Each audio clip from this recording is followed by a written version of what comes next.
Welcome to the Murphy, Sam, and Jodi After the Show podcast. Want to get personal with everybody. Uh-oh. But it's fun. Sam's getting personal. If you could have a superpower, what would it be?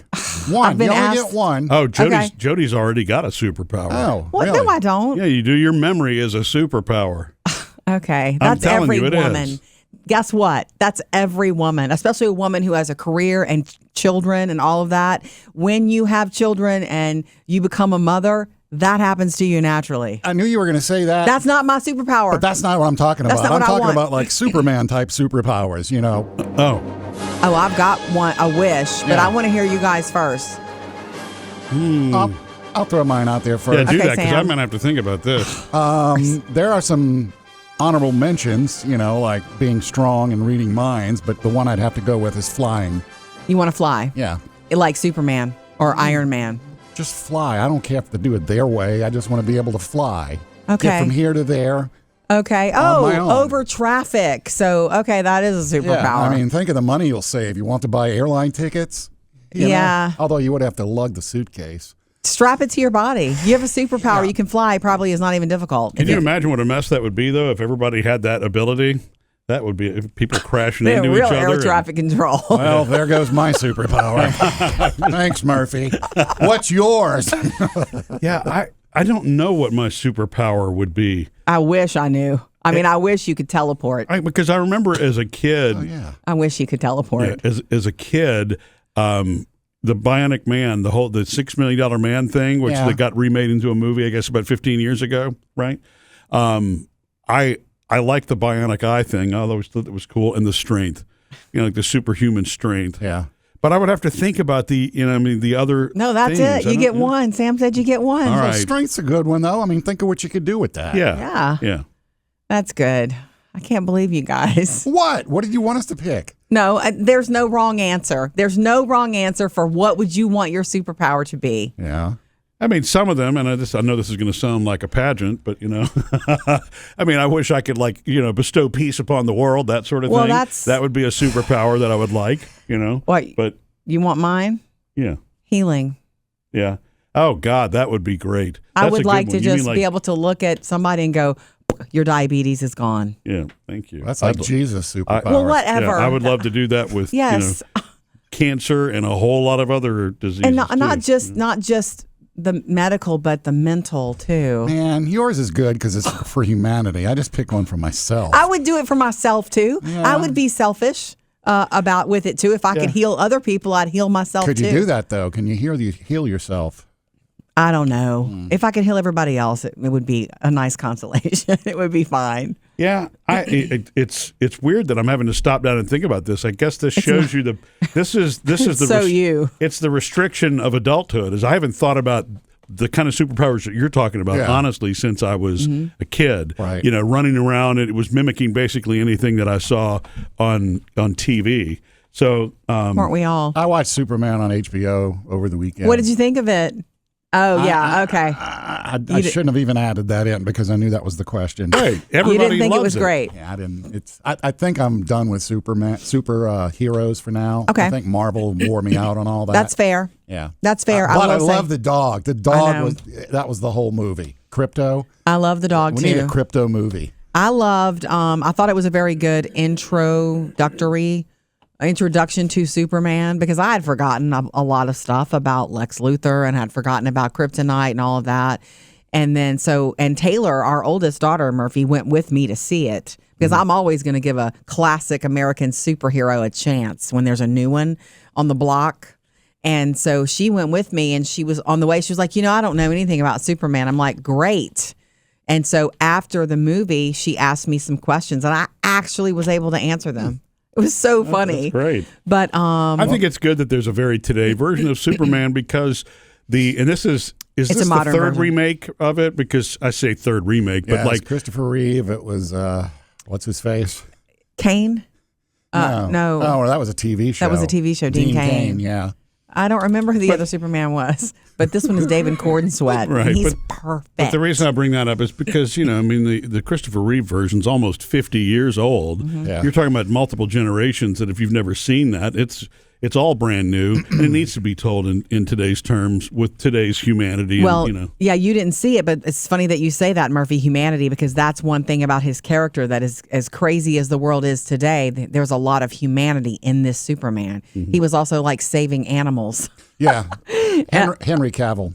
Henry Cavill, that's it. Yeah. Thank you, Sam. Who was what, the second one? He was Superman. between Christopher Reeve and David Cornsweet. Yeah. And it was the retelling was the same, right? I guess I don't know. I never saw it. Superman's never been one of my favorites. Yeah, it's not. Well, you don't have to. Yeah. My favorite thing about Superman is the logo. That's why I have so many Superman shirts. Okay, how about a follow-up? It's a logo. Follow-up question. You got your power now.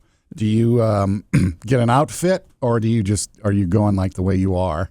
If you know how most superheroes have to have a superhero outfit. Okay, you go first then. If you're flying, do you want like a flying suit? No, I just want to be me. Not even one of those things that covers you up like in the Marvel universe where you're safe? If I need it for safety, yes. But, to be walking around town like, hey, there's Sam Superman. No, I don't want that. What about you, Murphy?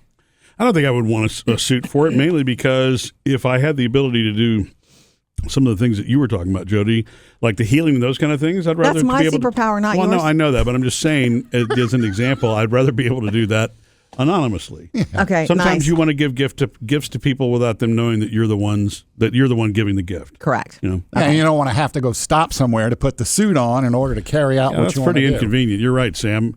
And that used to be in a phone booth. They don't have those anymore. Yeah. Okay. Isn't that what Clark Kent used to run into, a phone booth and change? I think so. What do you want to do, Jodi?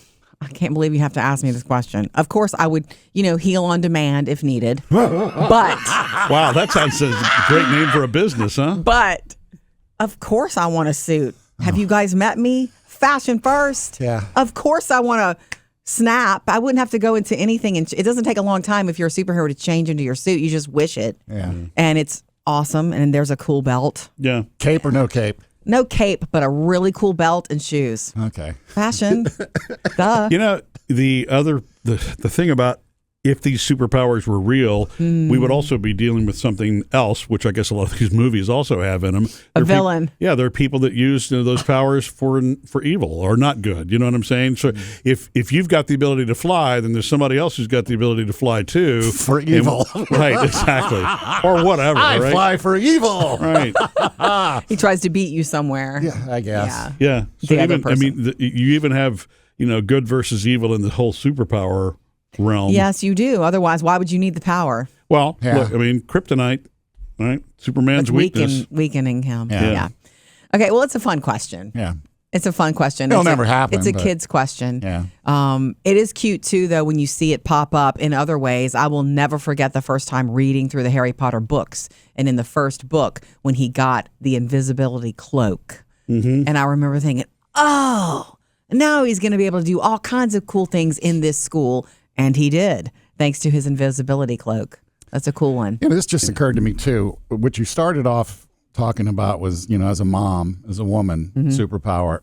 So let's try that. If you had like a normal job that we consider superpowers, like first responders and stuff like that. Oh, yeah. For me, it would be astronaut. You want to be an astronaut. Yeah. Whew. Why am I next? Murphy's next. I need to think about that. You're saying what? Yeah, you're saying what's the question? Yeah. Like if you were the superpowers we're talking about are like unrealistic.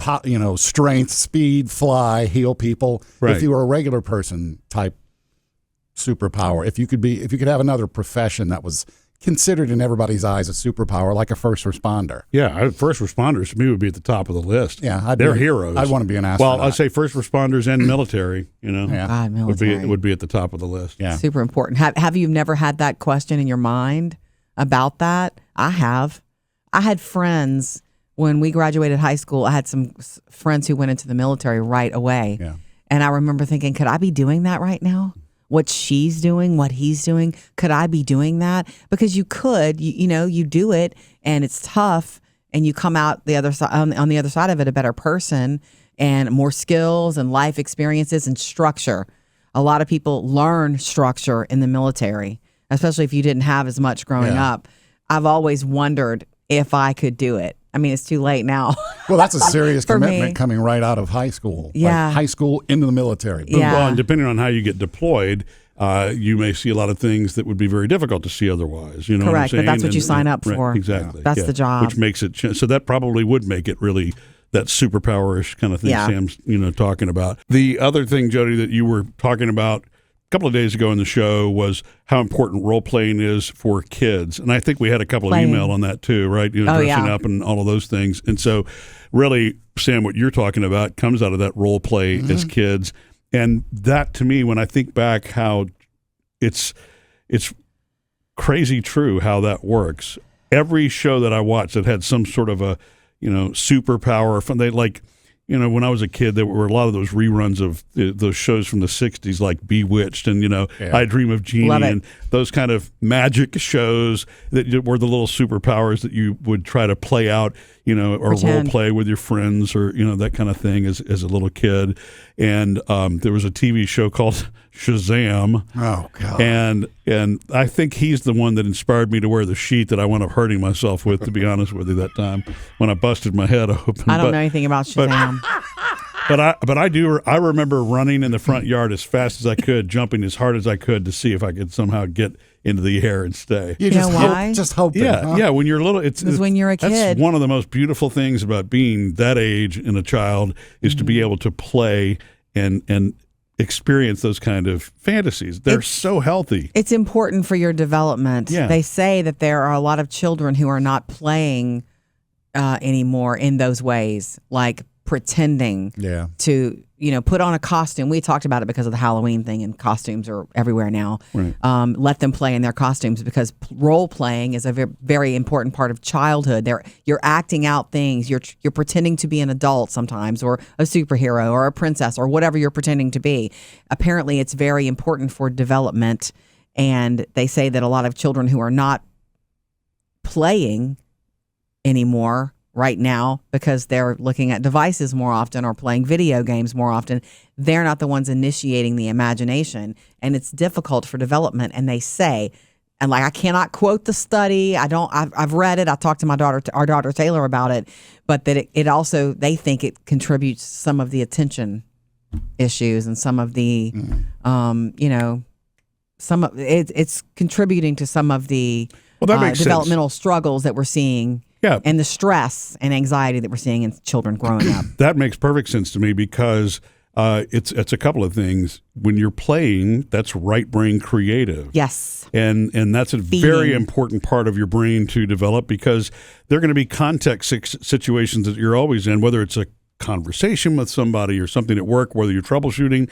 Sometimes you need the creative response to kind of juice the things that are very, just listy kind of logic kind of stuff. And then the other thing is it's healthy expression, and it's the healthy expression part of that, which is not something that I think came to understand until being older anyway, is that they're not going to get that necessarily on by scrolling. Anybody that's, if you're only scrolling, they're being fed something. Being artistic is expression, and anybody that is artistic can tell you, playing music, painting, all of those things, there's a flow involved, and it's very, very healthy and cathartic. Out of you. Cooking for you, Sam, for example, all of those things are very healthy.